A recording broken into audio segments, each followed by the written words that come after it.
As long as the administration is not going to budge over the 0 to 100, if we can get a waiver, I really don't see that we're going to be able to expand Medicaid. Again, you want the whole piece, and I think sometimes you have to work at smaller pieces to try to get there. Bernie's talking about his bill, that's one expansion.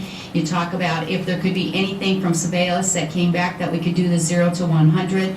You know, I don't think the whole thing, there's not going to be enough support for that. My philosophy is, let's do what we can do with what we have for dollars. We are making progress. No longer do I hear any, I mean, there are maybe a few extremist legislators who might still be talking this way, but I don't hear any of the moderate legislators of either party saying we're not going to do it, that we can't afford it, you know, the old arguments of the last couple of years.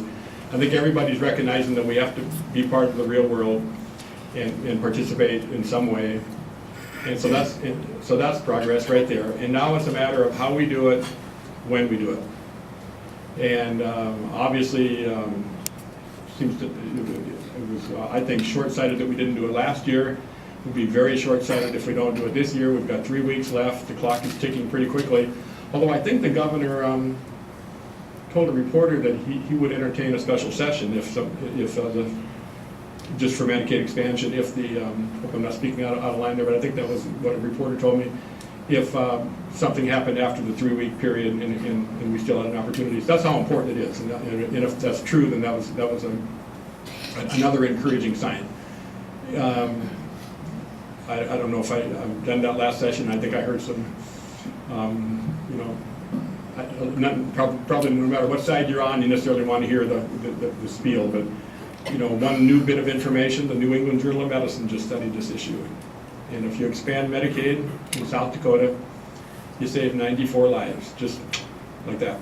That's statistically, when you're talking about 48,000 people who don't have access to good health care, you save 94 lives.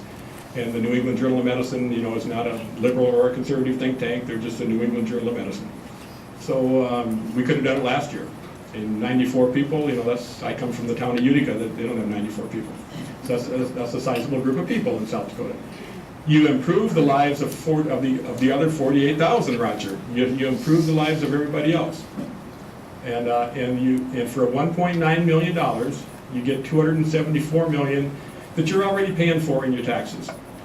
And people say, well, it's socialized medicine. You know, so many of the people that tell me that are on Medicare, or on some kind of government program, or the state insurance, or federal insurance. You know, let's face it, a good share of the public is already on some kind of subsidized insurance. So it's just the right thing to do. Most of the all the moderate people out there know it's going to happen. It's a matter of when, and again, we're making progress, but any encouragement you can give to legislators you might know around the state would be helpful. I've pretty much been able to assess from trying to figure out where this is coming from.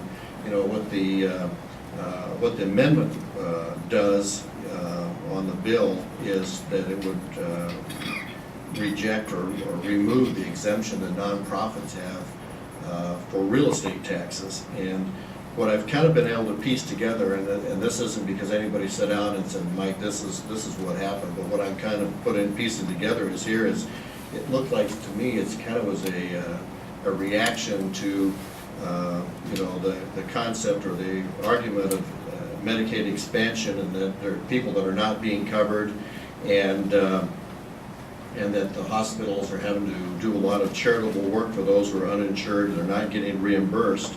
And kind of what I understand is the reaction pretty much was this: well, you know, you're getting since the hospitals are getting tax exempt status, not having to pay real estate taxes for doing charitable work. That was the theory behind real estate taxes, that, well, then what we should do is take away the tax exempt status, use that money to buy insurance for these people that are not covered. I think that's what the argument was. I will tell you that I think it has zero chance of passing.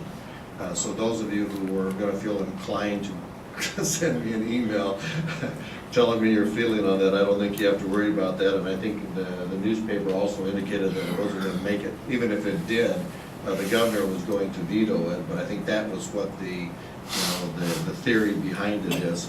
I will say that I think there is a difference of sentiment that I have sensed in that there's people who are interested in trying to come up with different kinds of solutions that really deal with kind of a couple of the problems. One of the problems when you deal with Medicaid is, who trusts the federal government to handle these programs in light of their past experience?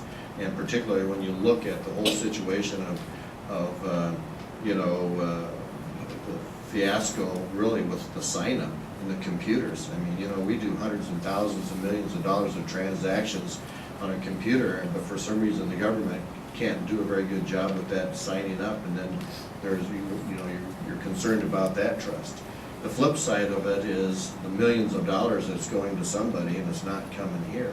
And so I think the sentiment that I have sensed in talking with people is they want to do something, but they're trying to temper it in some way or another to kind of balance it out. And at this point, I will say I don't think I see anything that's really raised its heads where people are really flocking to that, as a potential solution. I think it's significant that the governor has sent out a letter to try to get a waiver in some regards to deal with this. But at this point, I don't think we've heard any response whatsoever in that. But it's clearly on the front burner, I think, of everybody's minds and discussions. But I think as much as the society is struggling with these counterbalancing things, I mean, I think that clearly shows up in the legislative process also.